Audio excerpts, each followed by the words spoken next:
ಮನುಷ್ಯ ಪ್ರತಿಯೊಂದನ್ನು ಸೃಷ್ಟಿ ಮಾಡಬಹುದು, ಆದರೆ ರಕ್ತ, ಹಣ್ಣು, ದವಸ ಧಾನ್ಯ, ಆಹಾರವನ್ನು ಸೃಷ್ಟಿ ಮಾಡಲು ಆಗುವುದಿಲ್ಲ.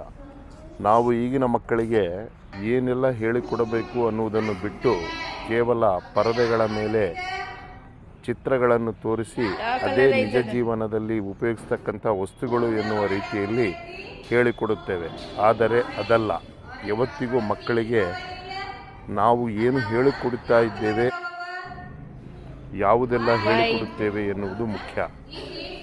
ಈ ಒಂದು ಶಾಲೆಯಲ್ಲಿ ಪ್ರತಿಯೊಂದನ್ನು ಕೂಡ ಪ್ರಾಕ್ಟಿಕಲ್ ಆಗಿ, ಅಂದರೆ ಆ ಮಕ್ಕಳಿಗೆ ಅರ್ಥ ಆಗುವ ರೀತಿಯಲ್ಲಿ ಹೇಳಿಕೊಡುವ ಅಭ್ಯಾಸವನ್ನು ಇಟ್ಟುಕೊಂಡಿದ್ದೇವೆ.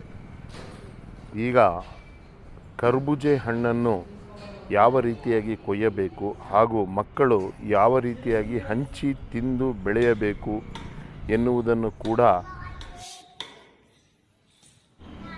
ಕಲಿತಾ ಇದ್ದಾರೆ. ಯಾವತ್ತಿಗೂ ಮಕ್ಕಳಿಗೆ ಕೊಡುವುದನ್ನು ಕಲಿಸಬೇಕು. ಕೊಡುವುದನ್ನು ಕಲಿಸಿದರೆ ಮಕ್ಕಳು ಯಾವುದೇ ಒಂದು ವಸ್ತುವಿನ ಮೇಲೆ ಪ್ರೀತಿ ಹಾಗೂ ವ್ಯಾಮೋಹವನ್ನು ಬೆಳೆಸಿಕೊಳ್ಳುವುದಿಲ್ಲ. ಅದರಿಂದ ಪ್ರತಿಯೊಂದು ಮಕ್ಕಳಿಗೆ ಹೇಳಿಕೊಟ್ಟ ಆಗುತ್ತದೆ ಹಾಗೂ ಬೆಳೆಯುತ್ತಾರೆ. ಸಂತೋಷ ಹಾಗೂ ವಿಶ್ವಾಸ ಬೆಳೆಸಿಕೊಳ್ಳುತ್ತಾರೆ.